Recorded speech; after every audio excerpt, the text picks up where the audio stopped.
Read on, if you can see through the tears. While I was selling my soul to Portsmouth University every day, I was also trying to track down May.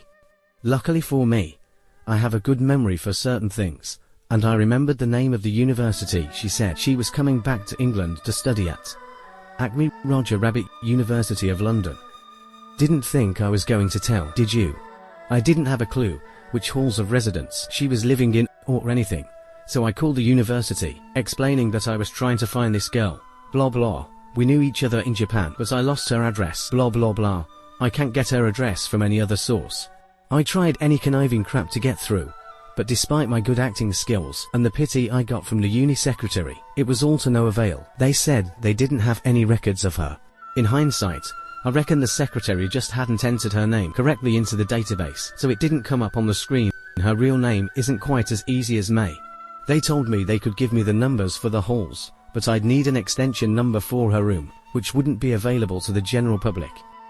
I phoned up some of the halls and tried to sweet talk them, saying she was my friend since birth or some made up crap, but nothing worked on the heartless bastards.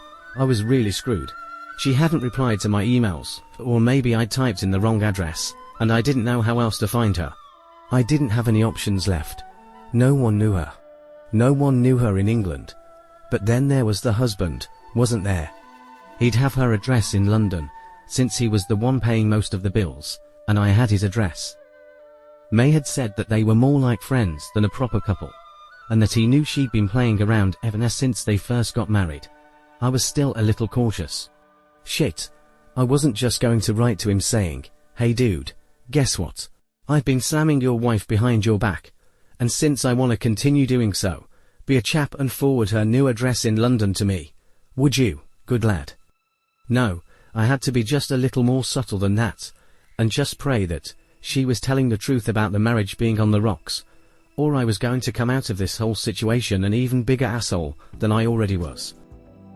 So what I did was get Rick to write a formal letter, saying that I was, in fact, a female Geigen friend who had met May in Sapporo during the summer, and unfortunately, due to unforeseen circumstances, had lost her address. I was wondering if he, her husband, wouldn't mind giving me her new details, etc. etc. I put it in the envelope, licked the stamp, stuck it on, and walked to the postbox. When I was just about to post the letter, my conscience spoke.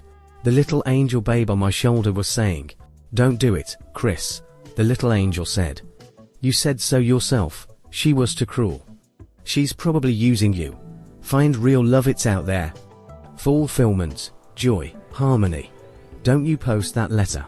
But the little devil dude, that guy on the other shoulder, was like, "No, shit man, don't listen to that bitch. You know you can change May. She's a fox, she's in another country, with another language to cope with, and dude, she's been there for 3 months without having any sex, man. Shit. She's probably foaming at the mouth and scraping the walls for some by now. Like a wounded puppy that needs a shot to put her out of her misery. Save the emotional bullshit for those guys who can't get laid. Send the damn letter already." Oh man, little devil dude was right. I had to admit it. Posted, bang, gone. No going back now, I thought, with a sly grin. After that, I was paranoid that some mad Japanese businessman was gonna come knocking on my door in England with his katana, screaming bonsai, before cutting me to shreds as punishment for screwing his wife. But it never happened, so weeks pass. By this time, I was seriously wondering if I should have gotten a fake degree or not. It turned out that uni was a real backpedal from what I'd expected. Suddenly, I was surrounded by guys who'd never been out of England and had only just left their parents' places. All they ever talked about was, "Oi oi, piss up tonight, lads. Seen some lovely skanks out today." I had a hard time finding anyone I had anything in common with at all. Nobody was into Japan in the least. I found there was no point in even mentioning I'd been there. If I mentioned I liked Asian women, everybody else would be like, "What kind of sick, can't get a white girl freak are you anyway?" And look at me like I was mental. Nobody wanted to hear it. So, I started a naughty webpage, and through it, I met quite a nice little community of naughty little Asian babe lovers, furtively coming out from the darkness, from the shadows. You see, We're out there, festering away. Assimilated into the workforce, keeping our enemies close. You can recognize us only by searching for the mark of the beast, the 3 A's of the sect hidden on our mortal flesh. We're out there, waiting. See the little man, working behind the bank checkout. You go to every so often to pay the bills. Yeah, he's got a little hot Filipino, tucked away at home. As he's truly one of the clan. The postman, the sheriff, the hillbilly. All it takes is a knowing nod, and a brief smile to recognize another of your brothers. For they are everywhere. Spreading over the planet. Showering Asian women with our love and demon seed. Ah ha ha, just kidding. No, that's just me actually. Also I thought. I was surprised to find many guys also liked Asian babes the best. Well, some guys prefer blondes, don't they? Simple as that, really. I don't try to analyze the shit and find a reason why. It's just nature's way of mixing us up, I guess. Biological evolution. Anyway, back to the story. I was miserable in England and missed all my real friends in Japan. Those guys I'd met who were older and wiser. We'd sit around a campfire like a bunch of bums around a barrel. And these guys, who'd been everywhere, would tell stories of their adventures around the world. It was the little details I clung to, fascinating shit, that made you laugh. Like how in Laos the currency value is so screwed up that people have to carry suitcases full of currency notes around with them if they want to go to a restaurant. Buying a milkshake from McDonald's takes a full wallet of paper, but in reality, it would only total a meager £2.50. And other stuff, like how in Thailand, there really are places like the one in the beach, small paradises with tiny populations, where a tenner will cover a week's rent and food. There are groups of foreigners who live there and never leave. And how to find the cheapest whores in Amsterdam. I don't know, just stupid, insignificant international things that made me laugh when I reminisced about them in bed at night. I really miss talking to those kinds of people, other travelers, people of the same mindset. So one day, I was contemplating all of that and the other philosophies of life, when a letter came in the post. It was May's handwriting on the front. I opened it, and it read, "Dear Chris, how are you? Thank you for your trouble. I received the letter you sent to my husband in Japan. I can tell you I've been depressed from my studies and lonely. I've cried many times, but your letter has managed to remove the sadness a bit. Please come and see me sometime. Stay with me, May." She had left the address, phone number, everything at the bottom. I was bloody happy that I'd tracked her down. And immediately I picked up the phone and dialed her number. May, it's me, Chris." "Hi Chris. So you found me then?" She laughed happily. "Yeah, I tracked you down, didn't I, babe?" We talked for a while about old times and our lives in England. She said that she was busy right now, but I could go up and see her in a couple of weeks. She seemed pretty happy that I'd called her. I was ecstatic. So, while I was getting ready to see her, I spent the next couple of weeks in anxiety, until finally, I went up to London to see her. She looked fine, a little thinner, but more beautiful than I remembered. I hugged her, and she showed me her room. Again, we talked about the fun we had in Sapporo, and pretty soon, we were out getting a few drinks. She even had a friend who was from Sapporo, so we could all laugh about things we had in common there.